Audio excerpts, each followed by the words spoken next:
पिछले 10 वर्षों से यूपी में कोई दंगा नहीं, हिंदू मुस्लिम, जबकि उससे पहले अक्सर दंगे होते थे, छोटी छोटी बात पे दंगे होते थे, मोहर्रम में दंगे होते थे, कांवड़ यात्रा में दंगे होते थे।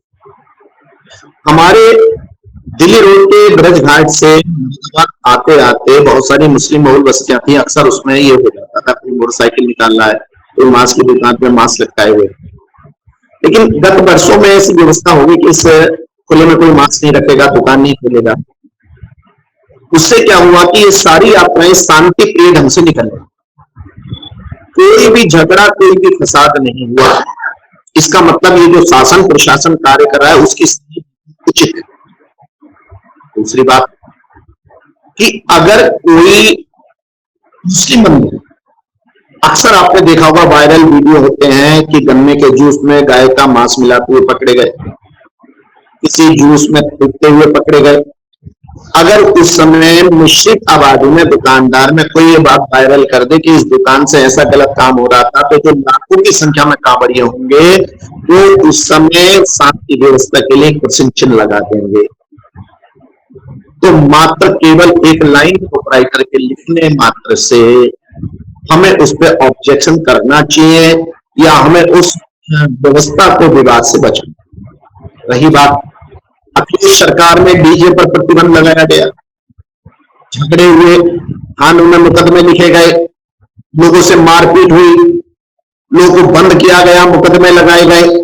अब डीजे पे छूटे एक मुकदमा नहीं लगता, एक जगह झगड़ा नहीं होता। अर्थात किसी भी धर्म के भक्तों को आप अनुचित दबाने का प्रयास करोगे तो असंतोष होगा। जैसा कि अभी भी हमारे मोहम्मद नाजिम साहब ने कहा कि भाई धर्म के बारे में धर्म गुरु जानते हैं, और अगर हम एक दूसरे के धर्म में सहयोग देंगे तो बहुत ही बढ़िया बात है। गंगा जमुना तहजीब है। अब रही बात, हम बचपने से मुहर्रम देखते हुए आ रहे हैं, ठीक है, कुछ हिंदुओं की आस्था होती है, तो कुछ हमने पागवड़े में मुस्लिम भाइयों को भंडारा लगाते हुए भी देखा था। मेरे भी कार्यक्रम में बहुत सारे मुस्लिम आते हैं, मेरे भी शिष्यों में एडवोकेट भी है, मुस्लिम जज तक हैं, अफसर भी है सरकारी, उनसे मुझको कोई परेशानी नहीं है, मेरे से उनको कोई परेशानी नहीं, मैं उनकी समस्या का समाधान करता हूं और हम सब एक ही हैं। लेकिन अगर किसी व्यवस्था से सरकार कोई कार्य कर रही है तो असदुद्दीन ओवैसी जी जो दूर बैठे हैं वहां पर, और जावेद अख्तर साहब, उनको क्या परेशानी होती है? ये काम तो हमारा और मुस्लिम धर्मगुरुओं को देखने से, इस व्यवस्था से क्या वास्तव में झगड़े फसाद कम हो रहे हैं, विवाद कम हो रहे हैं, तो हमें एक महीने में क्यों नहीं उसका अनुपालन करना चाहिए? आपने तो कह दिया कि मुसलमानों को दबाया जा रहा है, कहां से मुसलमानों को दबाया जा रहा है? इस भारत में जितने सुख और शांति से मुसलमान हैं पूरे संसार में कहीं नहीं।